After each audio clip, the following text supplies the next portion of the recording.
Hello, this is John chapter 11. A man named Lazarus was sick.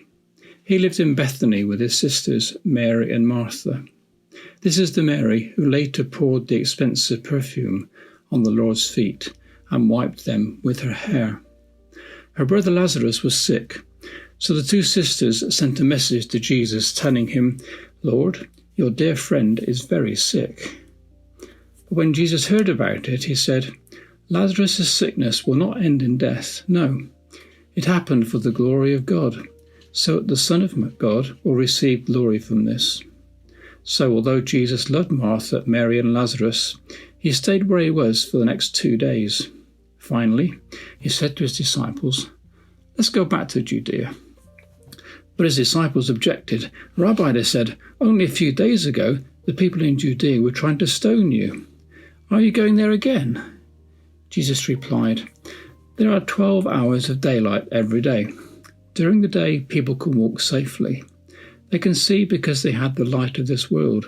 But at night, there is dangerous stumbling because they have no light."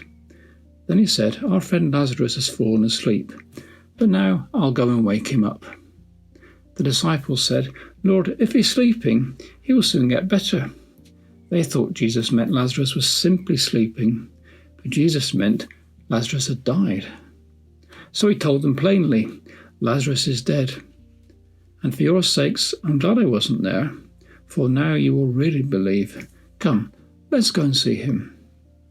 Thomas, nicknamed the twin, said to his fellow disciples, "Let's go too and die with Jesus." When Jesus arrived at Bethany, he was told that Lazarus had already been in his grave for 4 days. Bethany was only a few miles down the road from Jerusalem, and many of the people had come to console Mary and Martha. When Martha got word that Jesus was coming, she went to meet him, but Mary stayed in the house. Martha said to Jesus, "Lord, if only you'd been here, my brother would not have died. But even now I know that God will give you whatever you ask." Jesus told her, "Your brother will rise again." "Yes," Martha said, "but he will rise when everyone else rises at the last day." Jesus told her, "I am the resurrection and the life. Anyone who believes in me, even after dying, will live. Everyone who lives in me and believes in me will never die. Do you believe this, Martha?" "Yes, Lord," she said, "I've always believed you are the Messiah, the Son of God, the one who has come into the world from God." Then they returned to Mary. She called Mary aside from the mourners and told her, "The teacher is here and wants to see you." So Mary immediately went to him. Jesus had stayed outside the village at the place where Martha met him. When the people who were at the house consoling Mary saw her leave so hastily, they assumed she was going to Lazarus' grave to weep, so they followed her. When Mary arrived and saw Jesus, she fell at his feet and said, "Lord, if only you'd been here, my brother would not have died." When Jesus saw her weeping and saw the other people wailing with her, a deep anger welled up within him, and he was deeply troubled. "Where have you put him?" he asked them. They told him, "Lord, come and see." Then Jesus wept. The people who were standing nearby said, "See how much he loved him." But some said, "This man healed a blind man. Couldn't he have kept Lazarus from dying?" Jesus was still angry when he arrived at the tomb, a cave with a stone rolled across his entrance. "Roll the stone aside," Jesus told them. But Martha, the dead man's sister, said, "Lord, he's been dead for 4 days. The smell would be terrible." Jesus responded, "Didn't I tell you that you would see God's glory if you believe?" So they rolled the stone aside. Then Jesus looked up to heaven and said, "Father, thank you for hearing me. You always hear me. But I said it out loud for the sake of all these people standing here, so they would believe you sent me." Then Jesus shouted, "Lazarus, come out." And the dead man came out, his hands and feet bound in grave clothes, his face wrapped in a headcloth. Jesus told them, "Unwrap him, let him go." Many of the people who were with Mary believed in Jesus when they saw this happen. But some went to the Pharisees and told them what Jesus had done. Then the leading priests and Pharisees called the high council together. "What are we going to do?" they asked each other. "This man certainly performs many miraculous signs. If we allow him to go on like this, soon everyone will believe in him. And the Roman army will come and destroy both our temple and our nation." Caiaphas, who was the high priest at the time, said, "You don't know what you're talking about. You don't realize that it's better for you that one man should die for the people than the whole nation be destroyed." He did not say this on his own.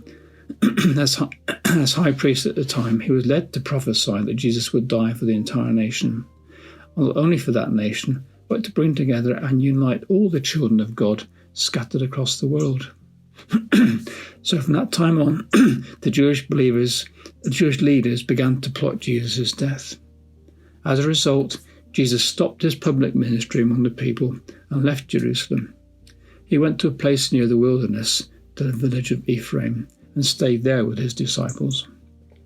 It was now almost time for the Jewish Passover celebration, and many people from all over the country arrived in Jerusalem several days early so they could go through the purification ceremony before Passover began. They kept looking for Jesus. As they stood around in the temple, they said to each other, "What do you think? He won't come for Passover, will he?" Meanwhile, the leading priests and Pharisees had publicly ordered that anyone seeing Jesus report it immediately so they could arrest him.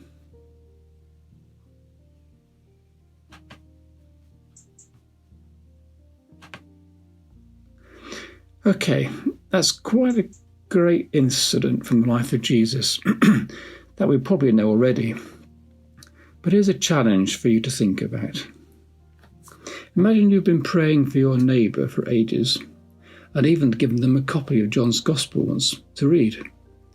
Yesterday, they knocked on your door and told you they tried reading it and reached a chapter about reincarnation, and it's hard to understand.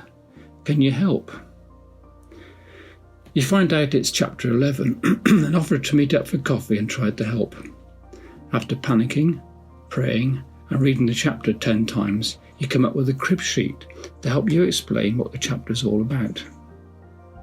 Here's my crib sheet to get you thinking. Well, the author of the book was John, one of Jesus' best mates who spent 3 years as his apprentice. John was totally convinced that Jesus was God's son who had come to this planet to sort things out. He wrote the book to help other people, like you and me, to discover that Jesus was God's son. In this chapter, we meet 3 of Jesus' best friends, Martha, Mary and Lazarus.